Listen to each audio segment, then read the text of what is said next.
Bringing radio back into life. MUL Online Radio.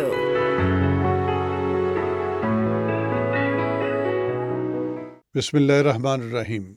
MUL radio podcast के साथ मेज़बान नदीम चौधरी आपकी खिदमत में हाजिर है। हाजरीन और नाजरीन, आप जानते हैं हम अपने प्रोग्राम में नित नए लोगों को बुलाते हैं जो अपने शोबे के बड़े माहिर होते हैं और उनकी मालूमात से हमारे तुलबा, हमारी नौजवान नस्ल बहुत फ़ायदा उठाती है। और हम ऐसी कोशिश करते हैं कि इन बातों की रोशनी में वो अपने मुस्तकबिल को ना सिर्फ संवार सके बल्कि मुल्क की तरक्की में भी अपना किरदार अदा कर सके। हमारे प्रोग्राम में तशरीफ़ रखते हैं मोहतरम जनाब अदनान अहमद खान साहब। ये HR हेड हैं, एक सॉफ्टवेयर हाउस है, उसका नाम है ऑटो सॉफ्ट। ये पाकिस्तान का गालिबन पहला ऐसा सॉफ्टवेयर हाउस है जिसने IT की दुनिया में पाकिस्तान को मुतारफ़ कराया। और इस वक्त इसका दायरा कार इतना वसी हो चुका है कि ये बैंकों के अलावा बाहर की दुनिया में भी अपना सॉफ्टवेयर जो है वो बना के एक्सपोर्ट भी करते हैं। IT के हवाले से, कंप्यूटर साइंसिस के हवाले से, बिज़नेस के हवाले से, और हर वो स्टूडेंट, हर वो तालिब इल्म और हर वो शख्स जो ये जानना चाहता है, जो ये काम करना चाहता है कि अपने बिज़नेस को डिजिटलाइज कर ले, नई दुनिया से मुतारफ़ कराए और अपने आप को इतना कॉम्पैक्ट और डिजिटल दुनिया के अंदर इस तरह से अपने कारोबार को लेके चले कि उंगलियों की, पोरों की नोकों के ऊपर उसको हर चीज़, यानी कि टिप्स ऑफ द आइस के ऊपर उसको हर चीज़ उसको ज़ुबानी नज़र आए, उसको देखती आंखों के साथ उसको देखे और अपने कारोबार को ना सिर्फ वसी करे बल्कि अपनी कारोबार की वुसअत को और जदीद दुनिया से रोशनास कराए। प्रोग्राम का आगाज़ करते हैं मोहतरम जनाब अदनान अहमद खान साहब। कैसे मिजाज आपके? अल्लाह का शुक्र। जैसे कि मैंने अपने प्रोग्राम के शुरू में ही आपका तारफ़ भी कराया और आपके सॉफ्टवेयर हाउस के हवाले से, चूँकि अभी हमारी नौजवान नस्ल या बहुत से लोग ऐसे हैं जो नहीं जानते होंगे, तो हम बात करते हैं आपके सॉफ्टवेयर हाउस से। फिर उसके बाद आप किस तरह से काम कर रहे हैं और सॉफ्टवेयर की दुनिया में आपने क्या इनकलाब बर्पा किया है, वो क्या आपने प्रोग्राम मुतारफ़ कराएंगे जो हमारे लिए इंस्पायरेशन का बायस बने और हमारे स्टूडेंट के लिए बड़ी मालूमात अफजा बातें हों। तो ये ऑटो सॉफ्ट है क्या, ये किस तरह से काम करता है और इसका पर्पस क्या है? Please. Thank you very much Nadeem साहब, मुझे ये अपॉर्चुनिटी देने के लिए कि मैं अपनी थॉट्स आज की यंग जनरेशन के साथ शेयर कर सकूं। ऑटोसॉफ्ट डायनेमिक्स स्टार्ट हुआ था जून 2000 के अंदर। ठीक है, ये गालिबन पाकिस्तान का वाहिद सॉफ्टवेयर हाउस है जो कि end to end banking products offer कर रहा है। हमारे डेवलप किए हुए सॉफ्टवेयर ना सिर्फ पाकिस्तान में बल्कि मिडल ईस्ट और अफ्रीका के कमर्शियल बैंक्स के अंदर डिप्लॉयड है। थोड़ा सा मैं यहाँ पे ऐड करना चाहूँगा कि अगर हम सॉफ्टवेयर हाउसेस की कैटेगरीज को देखें तो नॉर्मली दो तरह के सॉफ्टवेयर हाउसेस होते हैं। एक वो जो कि प्रोजेक्ट बेस होते हैं, एक जो कि प्रोडक्ट बेस होते हैं। प्रोजेक्ट बेस के अंदर आप अपने क्लाइंट की कोई भी डिमांड, उससे रिक्वायरमेंट लेते हैं, उसको डेवलप करते हैं और वो आप उसको हैंड ओवर कर देते हैं। जब आप प्रोडक्ट बेस डेवलपमेंट की बात करते हैं तो आप उसको एक प्रोडक्ट बना के देते हैं। फॉर एग्जांपल, आपने माइक्रोसॉफ्ट ऑफिस यूज़ किया होगा, ठीक है, आप उसमें शायद अपनी मर्जी से उसके वर्ड, एक्सेल, पावर पॉइंट के अंदर चीज़ों को चेंज नहीं करवा पाएंगे, बट जो कंपनी, जो माइक्रोसॉफ्ट जिसने उसे लॉन्च किया है, वो टाइम टू टाइम मार्केट की जो डिमांड्स हैं, जो रिक्वायरमेंट्स हैं, उनको देखते हुए अपनी प्रोडक्ट को इन्हेंस करती है और लेटेस्ट वर्जन अपने क्लाइंट्स को वो डिप्लॉय करके दे रही होती है जो उनकी बिजनेस नीड्स को कैटर कर रहा होता है। लाइकवाइज हम लोगों ने स्टार्ट किया बैंकिंग सिस्टम बनाना और with the passage of time banking industry की जो रिक्वायरमेंट्स थी हम उनको वो सॉल्यूशंस ऑफर करते गए। अच्छा, मैं बैंकिंग सेक्टर के ऊपर भी आपसे बात करता हूँ। मैं इस चीज़ को थोड़ा सा डिफाइन करना चाह रहा हूँ। आपने बात की एक प्रोजेक्ट बेस्ड जी और एक आपने बात की प्रोडक्ट बेस्ड। सपोज मैं एक मिसाल दे रहा हूँ कि जैसे एक उबर है जी, तो उबर का जो सॉफ्टवेयर है आप उसको प्रोडक्ट बेस्ड कहेंगे या प्रोजेक्ट बेस्ड कहेंगे? अगर तो वो स्पेसिफिकली उबर के लिए चल रहा है तो वो प्रोजेक्ट बेस है, लेकिन अगर मैं उसको टैक्सी रेंटल के पॉइंट ऑफ व्यू से लूं क्लाइंटेज को और डील वही उसमें माइनर चेंजेस करके वो मैं क्रीम को भी ऑफर कर रहा हूँ, ठीक है, वो मैं यांगो को भी ऑफर कर रहा हूँ, वो मैं इन ड्राइव को भी कर रहा हूँ, तो then it would be my product. Okay. ठीक है। बैंकिंग इंडस्ट्री में जब हम काम कर रहे हैं तो आपको पता है कि पाकिस्तान के अंदर जो भी बैंक ऑपरेट करेगा they have to obey the laws of State Bank. हम्म, ठीक है। इसका मतलब ये है कि उनकी जो लीगल कंप्लायंस है वो सेम होगा। हाँ, आप माइनर चेंजेस कर लेंगे कि एक बैंक जो है उनका जो कॉर्पोरेट कलर है वो ग्रीनिश टोन में है, दूसरे का ब्लू में है। थीम चेंज ठीक होती है, है। थीम उनका जी चेंज हो जाएगा, उनके एप्लीकेशन का फ्लो माइनर सा चेंज हो जाएगा। Account okay. ओपनिंग के लिए एक बैंक जो मे बी आपसे 50 फील्ड्स का डाटा मांग रहा है, दूसरा आपसे 55 का मांग लेगा। कुछ ओके। फील्ड्स वो एडिशनल अपनी लेटर यूजेज के लिए रख लेगा, लेकिन जो इंफॉर्मेशन मैंडेटरी है as per state bank laws वो हर बैंक ने लेनी ही लेनी है। ओके। तो इससे क्या होगा कि आपका इंटरफेस तो चेंज हो सकता है, लेकिन जो उसकी बिजनेस लॉजिक होगी वो सेम रहेगी, चाहे वो जो मर्जी बैंक पाकिस्तान के अंदर ऑपरेट कर रहा प्रिंसिपल हो। तो चेंज हो ही नहीं सकते। जी। वेरी तो सिंपल। अगर तो आप उसको मल्टी क्लाइंट के हिसाब से लेके चल रही हैं कि मैं उसमें माइनर सी ट्विकिंग करूं और मेरा ये सॉफ्टवेयर हर जगह पे चलना शुरू हो जाए, तो that would be a product base. Okay. ठीक है। अच्छा, उसमें जो डिफरेंस आता है कि जब आप प्रोजेक्ट बेस्ड काम कर रहे होते हैं ना, तो वहां पे उसकी इन्हेंसमेंट की पेन आप नहीं ले रहे होते। आपका क्लाइंट आपसे डिमांड करेगा तो आप उसको अपडेट करेंगे, अगर वो नहीं मतलब डिमांड कर रहा या नहीं पे करने के लिए विलिंग, आप उसको नहीं करेंगे। मतलब आपका कहने का मकसद ये है कि आप सॉफ्टवेयर बनाते हैं हम्म, एज पर रिक्वायरमेंट, जी। प्रोजेक्ट बेस्ड और उसके अलावा प्रोडक्ट बेस्ड। अब प्रोजेक्ट बेस्ड नहीं, हम बिजनेस रिक्वायरमेंट्स के, ओके। इंडस्ट्री की बिजनेस रिक्वायरमेंट्स को फोस्टर करते हुए हम सॉफ्टवेयर बनाते हैं, और with the passage of time industry में जो जो चेंजेस आ रही होती हैं उसको और जो अपडेट करते फ्यूचर हैं। में हम फोरकास्ट कर रहे होते हैं, उनके अकॉर्डिंगली हम अपना सॉफ्टवेयर जो है वो अपग्रेड करते जाते हैं। आप उसको सर्विसेज भी साथ साथ देते हैं, ऑब्वियसली, मेंटेनेंस भी देते हैं बिल्कुल। उसे। उसकी जब डिप्लॉयमेंट हो जाती है तो उसकी आफ्टर सेल सर्विसेज, उसमें जो इन्हेंसमेंट हैं, जो उसके इश्यूज हैं, वो सारी की सारी फिर हम मतलब अच्छा, आप उसको बैंकिंग सेक्टर को सारा को सॉफ्टवेयर वगैरह बना के दे रहे हैं, उसको देख रहे हैं, तो ये बताइए कि पूरी दुनिया में एक बड़ा फिनोमिना चल रहा है कि बल्कि फिनोमिना नहीं, एक प्रैक्टिस वहाँ पे बड़ी पॉपुलर है, हम्म, और ऑनलाइन बैंकिंग बड़ी पॉपुलर है पाकिस्तान में। और यूरोप आप कह लें कि तहजीब याफ्ता, तरक्की याफ्ता मुल्क जो हैं, उनमें जो है वो ऑनलाइन बैंकिंग और बैंकिंग सेक्टर के अंदर सारा कुछ वो सॉफ्टवेयर के अंदर ही आ चुका है। बिल्कुल। पाकिस्तान इस हवाले से इतना पीछे क्यों है? सर, इसमें मैं समझता हूँ कि जो सबसे पहली रीज़न है वो आपका इंफ्रास्ट्रक्चर है। ठीक है, वो लैक ऑफ अवेयरनेस है। आज भी अगर आप मिड 50s के किसी साहब से ये बात करें ना कि ऑनलाइन ट्रांसफ़र करनी है पैसे, तो उसकी कोशिश होगी कि नहीं, मैं हाथ से पकड़ के किसी को करेंसी दूं तो मेरे पास वो एक एविडेंस है कि हाँ मैंने इस बंदे को हैंड ओवर कर दिया है। हम्म, ठीक है। ऑनलाइन में जितने फ्रॉड के मतलब एलिमेंट और जो एक लैक ऑफ अवेयरनेस के पता नहीं ये मेरी ट्रांजैक्शन जो है वो एग्जीक्यूट होगी या नहीं होगी, ये राइट रेसिपेंट तक जाएगी या नहीं जाएगी, तो एक तो आपकी जो अवेयरनेस का एलिमेंट उसमें हमें मार पड़ती है। दूसरा, शायद आपका आईटी इंफ्रास्ट्रक्चर इन चीज़ों को सपोर्ट भी नहीं करता। हम्म, अगर हम यूरोपियन कंट्रीज की बात करते हैं तो वो तो 5G के ऊपर बड़ी देर के चले गए हुए हैं। वहाँ पे जो आपकी इंटरनेट की स्पीड है, जो बिल्ट इन आपको सिक्योरिटी के एलिमेंट्स मिलते हैं, जो उनकी लेजिस्लेशन है, ठीक है, जो साइबर लॉस से रेलेवेंट उनकी लेजिस्लेशन है, पाकिस्तान में तो शायद उसका 5% भी नहीं है। तो हर बंदा रिलक्टेंट है।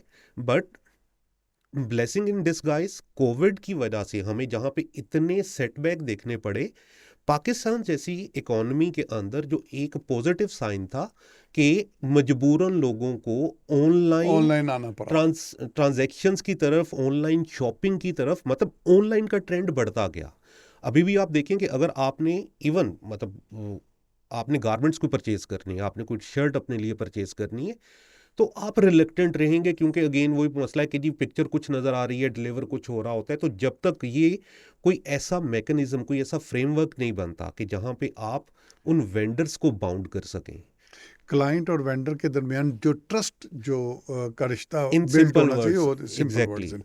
अच्छा, इसमें एक अभी जो आप बात कर रहे थे, मैं यही कह रहा था कि बहुत से लोग ऐसे हैं वो सिर्फ इसलिए अपना एटीएम कार्ड नहीं बनाते, कहीं मेरा पिन कोड ना कोई चुरा मिस के ले यूज जाए। ना हो जाए, उन्हें यूज मिसयूज ना, की मतलब वो यूज का फोकस नहीं नहीं, होता, वो उनकी मिसयूज को टेंशन मिस यूज होती है कि कहीं ये मिस यूज ना हो जाए, मिसयूज गुम ना, गया, छीन लिया, गिर गया किसी ने, तो क्या होगा इसका।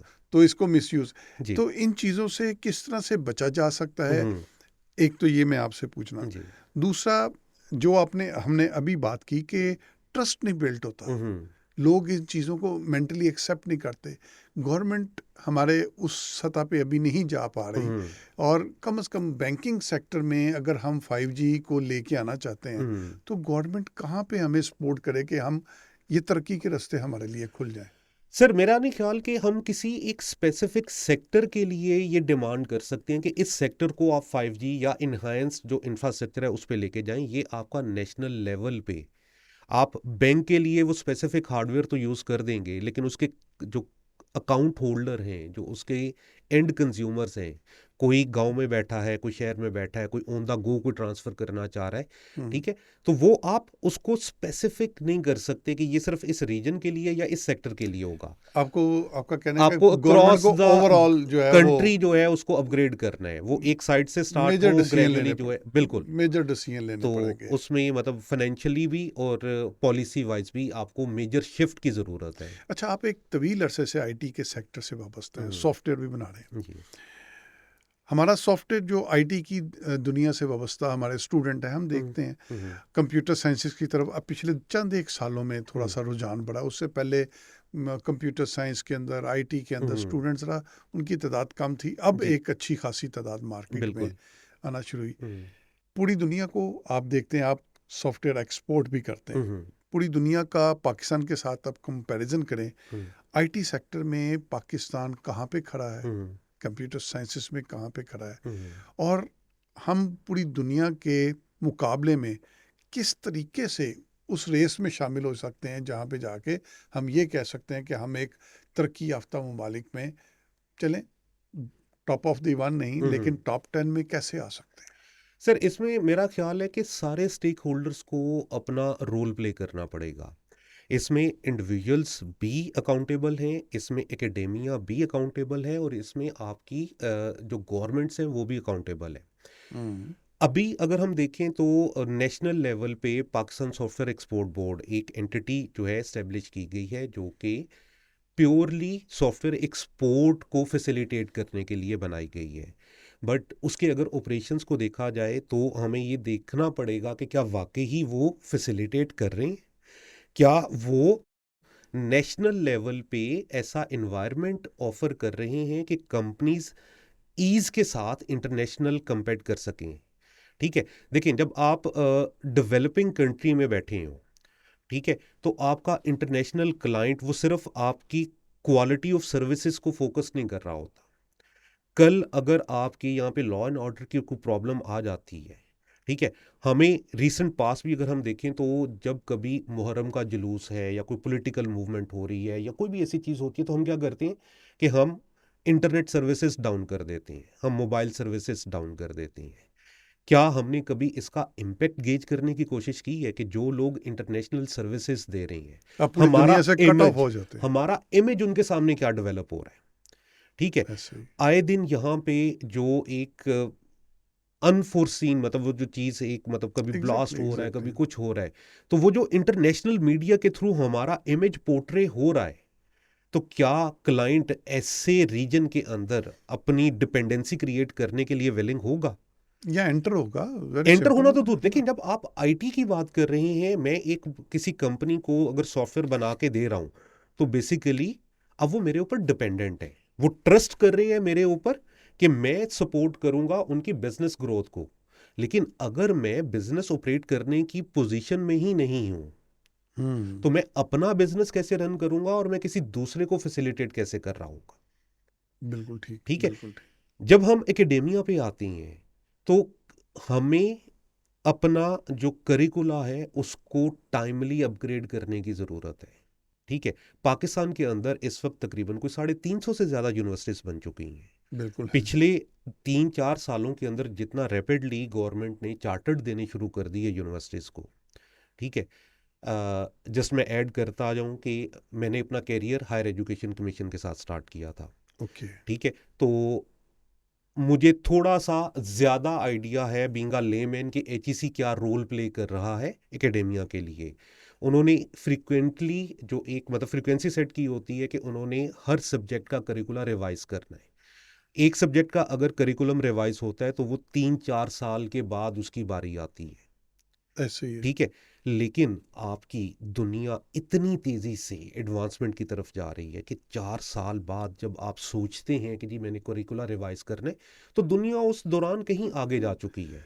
यहाँ तो हर साल लेटेस्ट मॉडल आ जाता है हाँ, और उसका अपडेट वर्जन होता है। उसका अपडेट वर्जन आ जब जाता है, आप लेकिन हमारी बुक्स का अपडेटेड वर्जन नहीं आता। हमें अभी भी वो 20 साल 25 साल पुरानी एग्जैक्टली जो बुक्स हैं वो मार्केट में मिलती हैं। हमें लेटेस्ट बुक आप मार्केट में ढूंढने जाएं आपको नहीं मिलेगी। तो ये प्रायोरिटी का डिफरेंस है। अभी भी करिकुलम हमें वो पढ़ाया जा रहा है जिसकी इस दुनिया में शायद अब कोई ज़रूरत ज़रूरत नहीं नहीं है, है। अब कोई ज़रूरत ऐसे नहीं ही है। है। तो हर स्टेक होल्डर को अपना रोल प्ले करना है। सबसे आसान काम है मैं आप पे ब्लेम करूं, आप दूसरे पे ब्लेम करें, वो मेरे पे ब्लेम करे और हम ये साइकिल जो है ये एग्जीक्यूट करते रहे। ऐसे ही लेकिन इससे प्रॉब्लम सॉल्व नहीं होनी।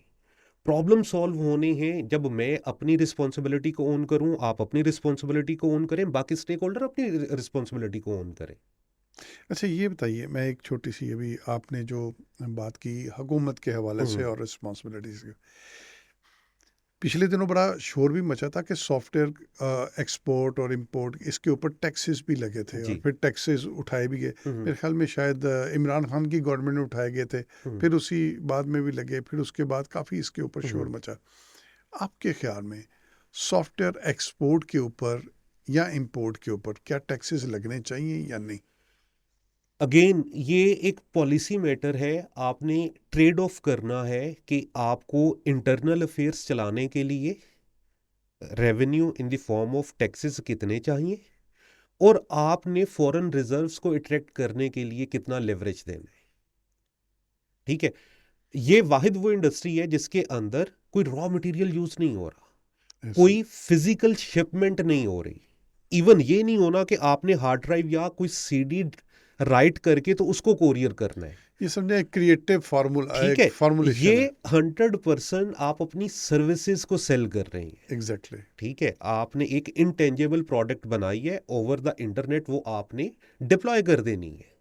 ठीक है, इसका मतलब ये है कि गवर्नमेंट को as compare to other large scale manufacturing industry के जहाँ पे आपको पार्ट्स, मशीनरी और बाकी सारी चीज़ें इंपोर्ट करनी पड़ रही होती हैं और वहाँ पे आपकी एक वो मतलब कॉस्ट आ रही है, इस इंडस्ट्री के अंदर तो आपकी कोई ऐसी कॉस्ट नहीं है। ठीक है, अच्छा अभी आप अगर मुल्क के हालात देख लें तो आपका ऑलमोस्ट हर सेक्टर इस वक्त जो है वो बंद होने के करीब है।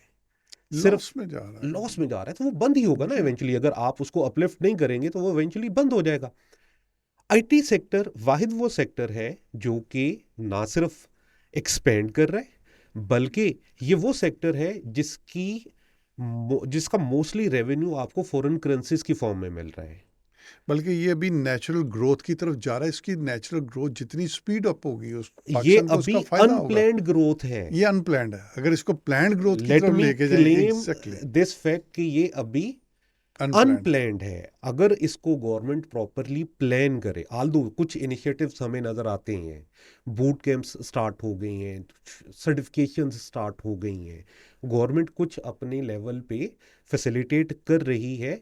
बट अगर हम करंट इंटरनेशनल कंपटीशन को देखें तो शायद ये सफिशिएंट नहीं है। सर, हमारा हमसाया मुल्क देखे, वो $80 बिलियन की एक्सपोर्ट करता है और हम सिर्फ $2 बिलियन। सर हमने $2 अगर बिलियन, 80 और 2 का मुकाबला है। अगर इंडिपेंडेंस डेट को हम बेस बनाएं तो ऑलमोस्ट सेम डेट थी, 14th हमारी थी, जी, जी। 15th उनकी थी। ठीक है, लेकिन एटलीस्ट मुझे ये एडमिट करते हुए कोई आर नहीं है कि अब हमारा उनके साथ कोई कंपैरिजन नहीं है। एग्जैक्टली। $80 बिलियन और $2 ठीक है, बिलियन अब का तो हमारा कोई मुकाबला कंपैरिजन ही नहीं है। हालांकि ज्योग्राफिकली अगर देखा जाए, लोगों की नेचर के अकॉर्डिंगली देखा जाए तो हम सेम है ऑलमोस्ट। जो नेचर आपको लोगों की जो ऐसे ही। सर्कमस्टांसेस आपको पाकिस्तान में नजर आते हैं वही चीज़ वहाँ पे, गुर्बत उसी तरह से वहाँ पे भी है, यहाँ पे भी है। हम इसको लॉ एंड ऑर्डर की बात कर लें, हम इसको करप्शन की बेस पे ले जाएं, हम इसको किसी और एंगल से देख लें, तो हम ऑलमोस्ट सेम थे।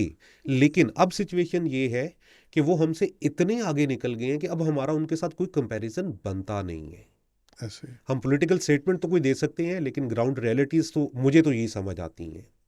तो फिर अगर चलें हम पूरी दुनिया से नहीं, लेकिन कम से कम इंडिया को ही अगर हम इस मैदान के अंदर, आईटी के मैदान में हम उसका मुकाबला करना चाहें तो हमें क्या करना चाहिए? आपको क्या करना चाहिए? आपको फैसिलिटेट करना है गवर्नमेंट लेवल पे। गवर्नमेंट लेवल पे, एकेडमिक लेवल पे, बीइंग अ कॉर्पोरेट एंटिटीज हमें अपना रोल प्ले करना है, बीइंग अ इंडिविजुअल हमें अपना रोल प्ले करना है। देखिए, अब अगेन बात फिर वही आ जाती है कि इनिशिएटिव कौन लेगा, और जब उसका इम्पैक्ट नजर आना शुरू होगा तो बाकी लोग भी जंप इन करना शुरू हो जाएंगे। ऐसे ही। मैं जस्ट एक छोटा सा क्वेश्चन यहाँ पे रेज करने की जसारत करूंगा।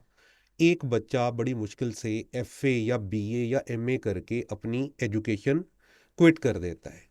सोसाइटी के अंदर या एज अ अर्निंग हैंड वो एफए बीए या एमए क्या रोल प्ले कर सकता है? शायद कुछ भी नहीं। अब वो ऐसे कहने ही। को जी कि मैं ग्रेजुएट हूं, अब मैं रेडी या मतलब मैनुअल कोई लेबर तो नहीं करूंगा, मुझे तो सीट वाली कुर्सी चाहिए जहां पे मैं बैठ के अपना काम कर रहा हूं। हमें अपनी प्रायोरिटी सेट करनी है। गवर्नमेंट को चाहिए कि ज्यादा से ज्यादा ऐसे डिसिप्लिन इंट्रोड्यूस करवाए जाएं जो कि ना सिर्फ आपको विद इन पाकिस्तान, बल्कि वो आपकी स्किल्ड लेबर अगर एक्सपोर्ट होती है तो इनडायरेक्टली मुल्क को उसका बेनिफिट क्या हो रहा होगा कि आपको रेवेन्यू, फॉरेन रेवेन्यू मिल रहा होगा। ऐसे ही। आपको जब अपनी पॉलिसीज बनानी है, आप जब मिनिस्ट्रीज डिस्ट्रीब्यूट कर रहे हैं, तो सिर्फ इस वजह से नहीं कि ये मेरा चहीता है तो इसको फलाना मिनिस्टर लगा दूं जिसको शायद उस सेक्टर की अलिफ से बे का भी नहीं पता हो। Right person to the right job right वाला person formula. For the right job जी, and at the right time as well. Exactly. ठीक है, सिर्फ वो जब गवर्नमेंट जाती नजर आए तो एक उसके नेम प्लेट लगवाने के लिए कि ये एक्स मिनिस्टर था तो 3 दिन के लिए चार्ज ले लो, वो चीज भी नहीं होनी चाहिए। और बदकिस्मती की बात यह है कि बहुत से मिनिस्टर, बहुत से वजीर हमने देखे हैं कि उनको ना खत सही तरह से लिखना आता है, ना पढ़ना आता सर वो उनकी डोमेन नहीं है है, ना। उनकी डोमेन नहीं है। तो उनको चाहिए कि वजारतें जो है ना वो अहल लोगों को देनी चाहिए। एग्जैक्टली। एग्जैक्टली इसी तरह हम ये देखते हैं कि हमारी ब्यूरोक्रेसी के अंदर भी एक सेट बन गया है कि डीएमजी ग्रुप का आदमी जो है वो कुछ भी कर सकता है। वो 3 साल एग्रीकल्चर में लगाता है, 3 साल बाद वो पता चलता है वो पेट्रोलियम का सेक्रेटरी बन गया। उसके 3 साल बाद वो स्टेट बैंक में होता है, 3 साल बाद वो पता चलता है अमेरिका में वो एम्बेसडर है, और 3 साल बाद वो सेक्रेटरी इंटीरियर है, 3 साल बाद वो हर शोबे में कूदा होता है जैसे वो हरफन मौला है। तो इसका नुकसान क्या है? सर इसका नुकसान यही है जो यही हम है आज जो देख रहे आज हैं। हम देख रहे हैं। देखिए, ये एक दिन में तो ऐसा नहीं हुआ। और ये आपने बड़ी खूबसूरत बात की कि right man for the right job वाला फार्मूला जब जी, तक अडॉप्ट नहीं होगा, जब तक नहीं करेंगे। हमारे प्रोग्राम का वक्त ख़त्म हुआ चाहता है। बातें बड़ी दिलचस्प हैं, सही। आधे घंटे का पता भी नहीं चला। तो आपसे मैं गुजारिश करूंगा, हमारे स्टूडेंट के लिए आपको मैसेज देना चाहें और हमारी हुकूमत के लिए कोई तजवीज़ ऐसी हो जो इस मुल्क को आईटी की दुनिया में आगे लेके जा सके, ज़रूर दीजिएगा। चूंकि मेरा ताल्लुक आईटी सेक्टर से है तो शायद मैं चाहूं भी तो उससे डाइवर्ट नहीं कर पाऊंगा। लेकिन मैं स्टूडेंट, चाहे आप सोशल साइंसेज से बिलोंग करते हैं, चाहे आप आईटी से बिलोंग करते हैं, चाहे आप इंजीनियरिंग या किसी और फील्ड से बिलोंग करते हैं, जस्ट एक दो थॉट्स मैं आपसे शेयर करना चाहूँगा जो कि शायद आपको अपना कैरियर सिलेक्ट करने में सपोर्ट करेगी। जहाँ तक बात है आईटी की, देखिए, हाँ, आईटी ने, सॉफ्टवेयर हाउस ने अगर कोई भी प्रोडक्ट या प्रोजेक्ट बनानी है तो जब तक उनके पास डोमेन नॉलेज नहीं होगा, कंप्यूटर साइंटिस्ट कुछ नहीं कर सकता। लेट्स सपोज आपने कोई मेडिकल इक्विपमेंट को ऑटोमेट करने का सॉफ्टवेयर बनवाना है, तो आपका आईटी एक्सपर्ट प्रोग्रामिंग तो बहुत अच्छी कर सकता है, लेकिन जो आपकी ईसीजी की रीडिंग है, जो आपकी वो वेव्स आ रही हैं, उनका क्या मतलब है, ये वही बताएगा जो कि मेडिकल एक्सपर्ट होगा। हम लोग बैंकिंग सॉफ्टवेयर बनाते हैं तो आईटी ग्रेजुएट को नहीं पता कि डेबिट क्या होता है और क्रेडिट क्या होता है। तो इसके लिए हमें कॉमर्स ग्रेजुएट की ज़रूरत पड़नी ही पड़नी है। अगर हमने किसी प्लांट को ऑटोमेट करना है तो हमें इंजीनियर की हेल्प लेनी ही लेनी है। तो आप जिस भी शोबे से वाबस्ता हैं, अपने अंदर स्किल्स पैदा करें। डिग्री एक रिक्वायरमेंट के तौर पे आपको ज़रूरत है उसकी, लेकिन आपको अपने कैरियर में ग्रो करने के लिए सिर्फ एक चीज़ चाहिए और उसका नाम है स्किल्स, रेलेवेंट स्किल्स। अगर आपके पास स्किल्स नहीं है और आप सिर्फ ये कहें कि मैंने मास्टर्स कर लिया, डबल मास्टर्स कर लिया, तो अब मुझे कोई नहीं रोक सकता, तो काइंडली आज के दौर में ऐसा नहीं होगा। आप 6 माह भी सर्वाइव नहीं कर पाएंगे। तो जिस फील्ड से भी आपका ताल्लुक है उस फील्ड से रेलेवेंट स्किल्स को एक्वायर करें, और ये एक ऑनगोइंग प्रोसेस होना चाहिए, कहीं पे भी स्टॉप नहीं लगना। अब आपके पास इतना एम्पल वो अपॉर्चुनिटी है, आपको बेशुमार फ्री ऑनलाइन ट्रेनिंग वेबसाइट्स मिल जाएंगी जहां पे आप अपनी फील्ड से रेलेवेंट कोर्सेज करके अपने स्किल्स को अपग्रेड कर सकते हैं। जहां तक गवर्नमेंट का ताल्लुक है, तो अरबाब इख्तियार से मेरी रिक्वेस्ट है कि अपनी पॉलिटिकल एफिलिएशंस को सेट असाइड करके इस मुल्क का सोचें, और जो भी पॉलिसी मेकिंग करें इस मुल्क को सामने रखते हुए करें। किसी इंडिविजुअल का बेनिफिट नहीं हो, इस मुल्क का एज अ होल, इस नेशन का बेनिफिट हो। बहुत शुक्रिया जनाब अदनान सर, अहमद खान सो साहब। Nice of you. हाज़रीन और नाज़रीन, आपने मोहतरम जनाब अदनान अहमद खान साहब की बातें सुनी। उन्होंने बातें तो बहुत ज़्यादा की, लेकिन उनकी 2 बातें बड़ी इम्पोर्टेंट थी। एक ये कि right man for the right job वाला फार्मूला अपनाना चाहिए। दूसरा ये कि स्टूडेंट को अपनी सतह पे भी और हुकूमत को अपनी सतह पे भी हर एक को अपना अपना किरदार अदा करना पड़ेगा, फिर ये मुल्क जो है वो तरक्की की तरफ जाएगा। अल्लामा इकबाल ने हमारी कौम और हमारे कौम के नौजवानों के लिए कहा था कि तू शाहीन है, परवाज़ है काम तेरा, तेरे सामने आसमान और भी हैं। हम चाहते हैं कि ऑटोसॉफ्ट जैसे अदारे एक नहीं हज़ारों बने, और उसमें अदनान अहमद ख़ान जैसे एक नहीं हज़ारों लोग मौजूद हों, और हमारा मुल्क जो है वो तरक्की की उन बुलंदियों को छुए जो सिर्फ हम ख्वाब में देखते हैं। अपने इन्हीं अल्फाज के साथ अपने मेज़बान नदीम चौधरी को इजाज़त दीजिए। अल्लाह हाफ़िज़। Bringing radio back into life. MUL Online Radio.